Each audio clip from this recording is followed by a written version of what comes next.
15번째 시간입니다. 10장 1절부터 20절까지 메뚜기 재앙에 대해서 같이 좀 살펴보도록 하겠습니다. 재앙이 이제 세 번째 사이클로 넘어갔고요. 그리고 세 번째 사이클 중에 이제 두 번째 메뚜기 재앙이죠. 이렇게 문단 흘러가는 거 계속 보여드리고 있습니다. 처음에 하나님께서 바로에게 들어가라라고 이제 모세에게 지시를 하고 계시죠. 바로에게 들어가서 해야 될 말은 1절과 2절에 있지 않고 3절 이하에 있는데 3절 이하에 모세가 바로에게 들어가서 하고 있는 이야기를 보면 하나님의 말씀을 듣지 않고 있다라고 하는 것. 그래서 거절하면 다시 메뚜기 재앙을 보내고 그 메뚜기 재앙은 최악의 상황을 만들어낼 것이다. 이렇게 경고를 하고 있는데 실제로 하나님께서 이런 재앙을 내리시는 이유에 대해서 이야기를 하시는데요.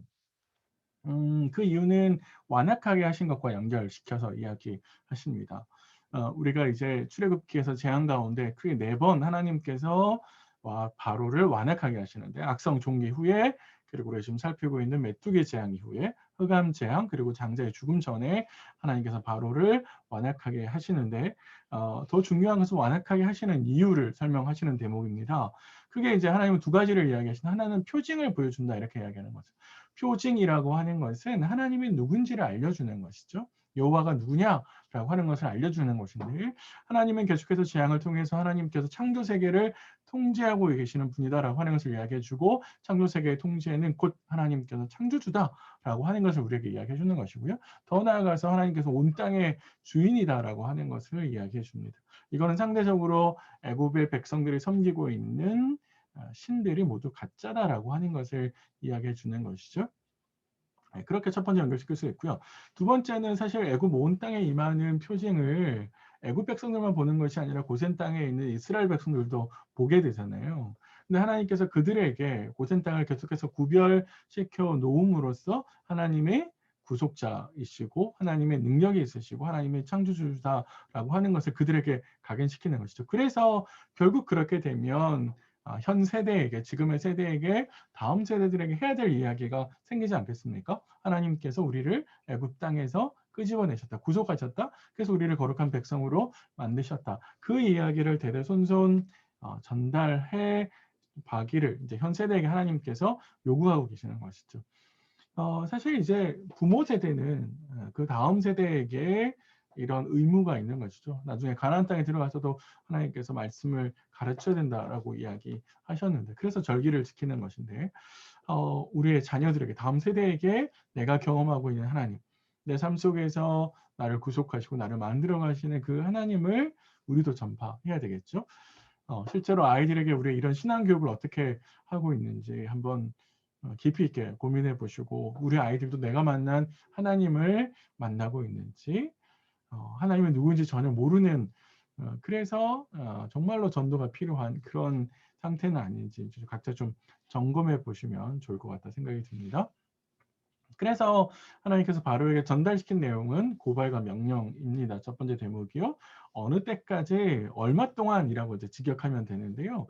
바로의 완악한 마음을 하나님께서 고발하시면서 내 백성을 보내라라고 하나님께서 명령하시죠. 줄기차게 하나님은 처음부터 끝까지 이스라엘을 자신의 백성이라고 부르시고 그들이 나를 섬길 것이다. 그래서 보내라라고 이야기를 합니다. 하지만 이 명령을 거역하게 되면 재앙을 받게 될 것인데 그 재앙이 이제는 메뚜기가 올 것이다라고 이야기하죠. 메뚜기가 지면을 덮을 거다라고 이제 이야기를 합니다.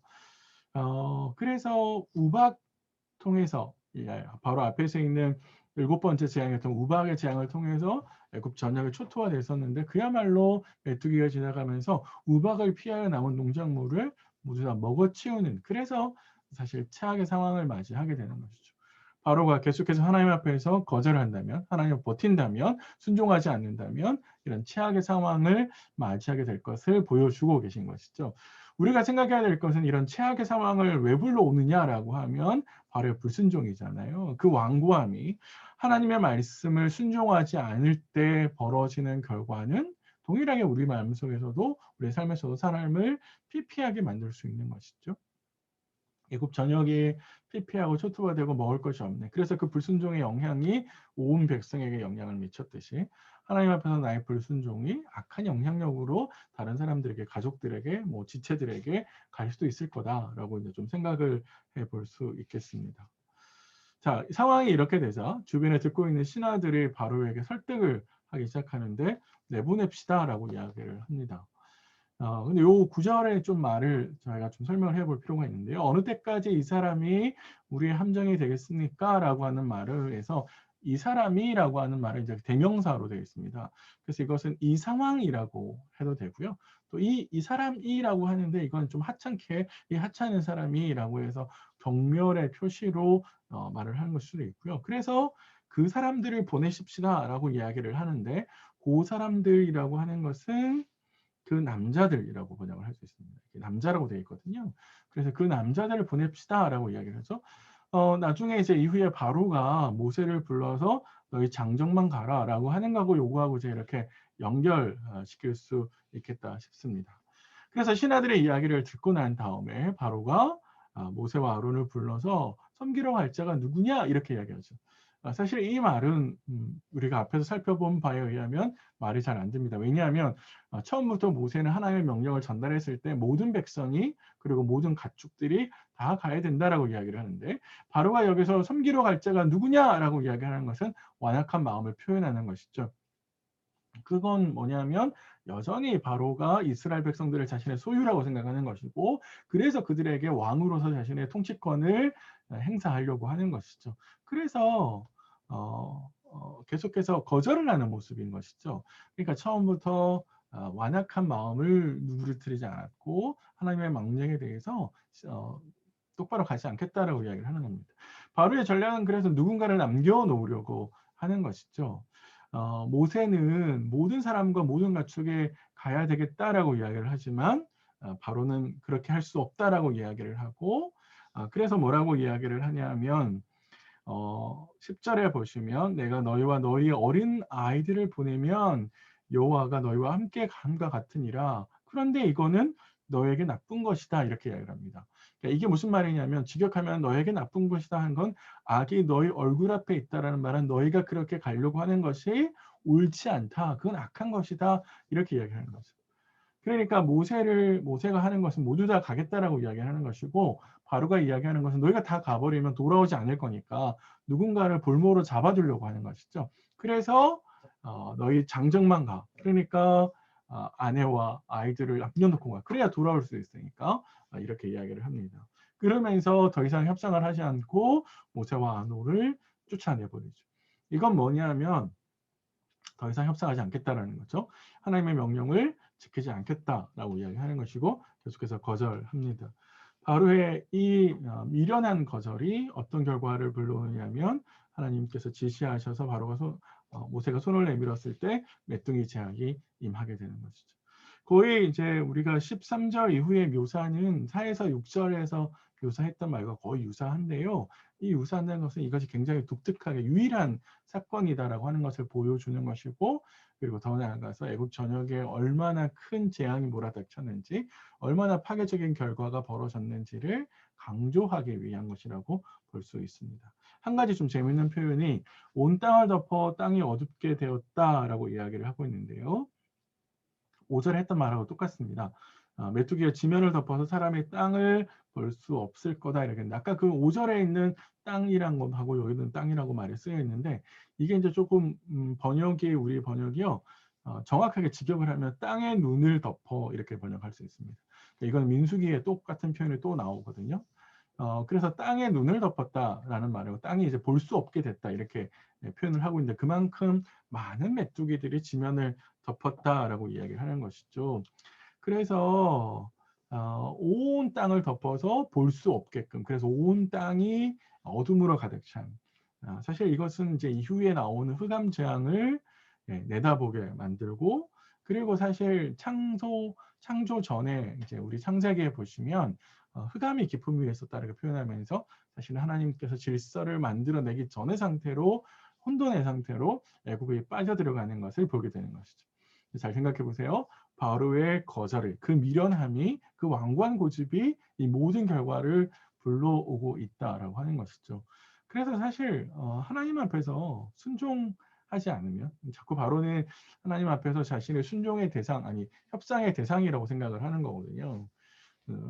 창조주 앞에서 인간은 한 줌 흙에 불과한데 감히 그 하나님 앞에서 그 말씀을 바꾸려고 하고 수정하려고 하고 또 하나님 앞에서 협상을 하려고 바로는 이야기하고 있는 것이죠. 그거는 하나님이 누군지 계속 모르고 있는 것이고 그리고 그 앞에 있는 인간이 얼마나 무가치한 존재인지를 알지 못하기 때문에 그런 것이죠. 우리가 계속해서 하나님의 말씀을 수정하려고 하거나 혹은 내가 원하는 방식대로 내가 원하는 것을 지키는 방식은 옳지 않습니다. 그렇고 있는지 아닌지 한번 돌이켜 보시면 좋을 것 같고요. 더 나아가서 정말로 하나님 앞에서 내가 어떤 존재인지 알지 못하고 계속해서 이렇게 바로처럼 이렇게 완악하게 행동하고 있지는 않은지 우리 자신을 좀 돌아보셨으면 좋을 것 같습니다. 상황이 이렇게 급박하게 돌아가니까 이제 바로가 내가 범죄했다라고 이야기를 한 거죠. 범죄했다라고 자신을 낮춥니다. 그래서 하나님의 우월한 능력, 애굽 전역을 덮어버리는 하나님의 이 우월한 능력에 바로는 겸비해서 애원을 하죠. 이 죽음만은 내게서 떠나게 하라. 사실 애절하잖아요. 그리고 바로는 이 하나님의 재앙 앞에서 자신의 백성을 구원할 능력이 없고 자신의 나라를 구원할 능력이 없는 사실 무능력한 존재가 밖에 될 수 없는 것이죠. 그래서 바로는 그저 살려달라고 애원하고 하나님의 긍휼을 베풀어 달라고 요구하고 있습니다. 네, 그런 차원에서 사실 인간은 연약한 존재일 수밖에 없는데 그런 연약함을 깨닫지 못하고 자신의 주제, 분수를 파악하지 못하는 그런 미련함이 우리 안에도 충분히 있을 수 있죠. 네, 그래서 좀 생각해 보실 게 좋을 것 같고요. 결국 다시금 하나님께서 메뚜기를 제거해 주십니다. 하나님의 서풍으로 이렇게 이제 우리 개혁성경에 보면 서풍으로 이걸 제거했다라고 이제 이야기를 하고 있는데요. 강한 바닷바람, 매우 강한 바닷바람 이렇게 직역할 수 있습니다. 여기서 바다는 이제 지중해에서 나오는 바람이고요. 그래서 지중해에서 온 바람이 쭉 불어서 위에서 이렇게 내려와서 불어오면 밑에 이제 홍해로 넘어가게 되고 있습니다. 한번 지도를 보시면 이 그림을 좀 이해할 수 있을 것 같아요. 그래서 하나님께서 몰아넣어서 결국에 구원해 주시는 것을 볼 수 있습니다. 하지만 여전히 바로는 완악한데 하나님께서 완악하게 하셨다라고 기록하고 있습니다. 바로의 거절, 계속 하나님께서 기회를 주셨음에도 불구하고 바로가 거절했기 때문에 그 거절에 대한 대가를 하나님께서 혹독하게 치르게 하시고 그러게 통해서 하나님이 누구신지를 뼈저리게 바로로 하여금 만들어 알게 하는 기회를 삼으시는 것이죠. 오늘 그렇게 해서 8번째 재앙에 대해서 살펴봤는데요. 하나님의 말씀에 순종하지 않을 때 벌어지는 이 피폐한 상황에 대해서 깊이 좀 묵상하시면 좋을 것 같고요. 온 땅의 창조주가 되시는 또 온 땅의 주인이 되시는 그 하나님을 또 깊이 만나시는 그런 시간이 되셨으면 좋겠습니다.